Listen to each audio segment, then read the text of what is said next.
If I could describe this book in one sentence, it would be this. The Queen is like Pretty Little Liars with bugs and gore, and is all about how we really don't know someone, even when we try our best. You're walking through a bookstore, not quite sure what to pick up. The air smells like old pages and new stories waiting to be discovered, maybe even written, yours included. Titles call out from every shelf. There's so much to choose from, it's almost overwhelming. You stop at a small desk. Behind it sits a woman. She smiles and says, "How can I help you?" You glance down at her nameplate. Her name is Ophelia. Her title? Resident Bookworm. Hi, I'm Ophelia, and welcome to Control Alt Read, a podcast about the books we read, the stories they tell, and what they really mean.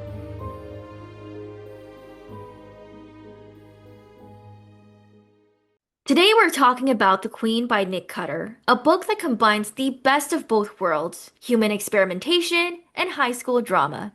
The Queen follows Margaret, a teenage girl whose best friend Charity vanished, along with three boys, without a trace. Months later, Margaret receives a mysterious package in the mail, a brand new iPhone. On it, text from Charity. And from there, things spiral.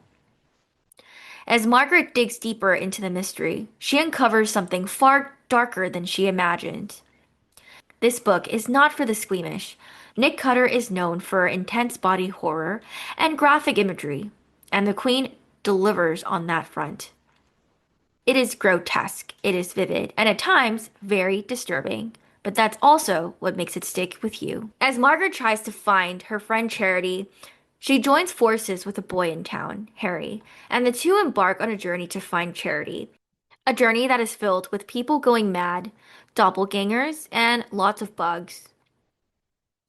What stood out to me throughout this book is the central theme. You never really know someone. Even those closest to you can have shadows that you don't see. Margaret thought she knew Charity, just like she thought she understood the people around her, but secrets run deep. There is a particularly striking moment with Harry, Margaret's maybe love interest. She sees him lying under a car, his face half in shadow and half in light. This is a beautiful visual metaphor for the entire book. Everyone in this story has both good and bad inside them. There's a good Harry, the loyal companion, and bad Harry, reckless and impulsive. Margaret isn't perfect either. She once failed Charity in a crucial moment, and the guilt from that is what drives this entire story forward. Cutter paints his characters in shades of gray. No one is fully good. No one is purely evil. Even Rudyard, the ultra-rich, mad scientist responsible for everything, has a tragic origin story. He does what he does because of how he lost his sister. Rudyard's motivations and how he responds to his motivations can be over the top, but it's also weirdly human as well. The Queen is unsettling, tragic, and emotionally layered beneath its horror. It explores identity, moral ambiguity, and the terrifying question of what it means to be real.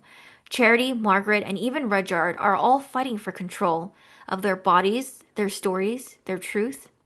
If you're into psychological horror, can handle the gore, and don't mind a twist you might see coming, I'd say give it a read. This is my second book by Nick Cutter, and I'm starting to notice his pattern. Strong concepts, grotesque imagery, and emotional tension. But the twists are often loud, maybe even predictable. Still, the Queen crawled under my skin. And that's exactly what a Cutter horror story is meant to do. Hey, thanks for joining me here on Control Alt Read. I hope this book resonated well with you, sparked a thought, or brought you closer to your own story. If you enjoyed today's episode, please follow the podcast for more reflections, reviews, and reads worth sharing. Until next time, take care and happy reading.